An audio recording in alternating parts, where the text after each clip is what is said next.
Module 1, Introduction to Conflict. 1. Understanding the nature of conflict. Conflict arises when interests, needs, values, or goals of two or more parties are perceived to be incompatible.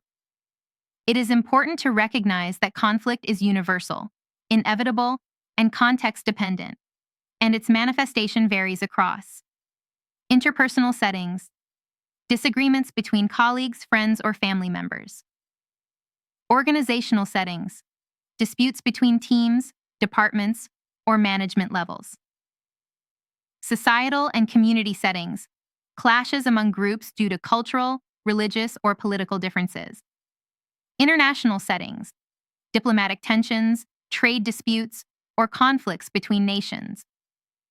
Conflict is perception-based. It exists when parties perceive incompatibility. Conflict can be functional or dysfunctional. Functional conflict stimulates problem-solving, creativity, and growth. Dysfunctional conflict leads to stress, inefficiency, and damaged relationships. 2. Causes and sources of conflict. Understanding the root causes of conflict is essential for resolution.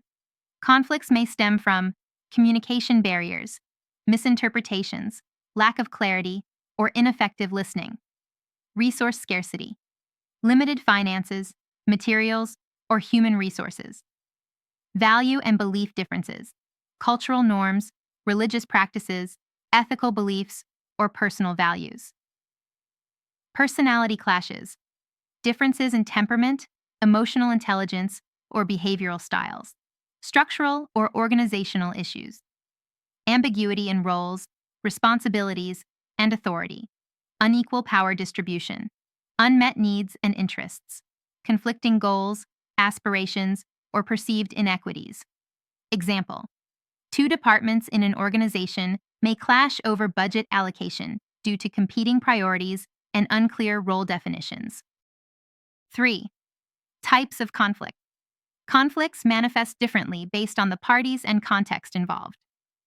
Common classifications include interpersonal conflict, between individuals due to personality differences, miscommunication, or competing goals; intragroup conflict, within a team or department, often stemming from role ambiguity or resource competition; intergroup conflict, between teams, departments, or organizational units, frequently due to differing objectives or cultural clashes; organizational conflict, broader disputes involving organizational policies, structures, or leadership practices; cross-cultural conflict, occurs when parties from different cultural backgrounds experience misunderstandings or value-based clashes. 4. Positive and negative outcomes of conflict.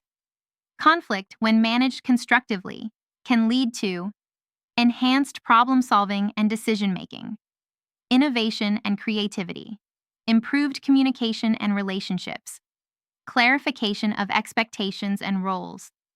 However, unmanaged or poorly managed conflict may result in stress and reduced morale, decreased productivity, relationship deterioration, escalation to aggression or legal disputes.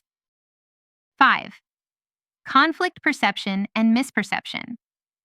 The way conflict is perceived significantly impacts how it is managed. Parties often overestimate threat or underestimate shared interests. Miscommunication can amplify minor disagreements into major disputes. Understanding cognitive biases and perceptual distortions is key to de-escalating conflicts early. Example: a manager may perceive a team member's assertiveness as insubordination, while the employee sees it as initiative. 6. Foundational principles for conflict management. All conflict is resolvable. With appropriate strategies, almost any conflict can reach a constructive outcome. Focus on interests, not positions. Understanding underlying needs is critical for lasting resolution. Active listening and empathy are essential skills for conflict assessment. Early intervention prevents escalation and reduces negative outcomes. Neutrality and fairness promote trust in resolution processes.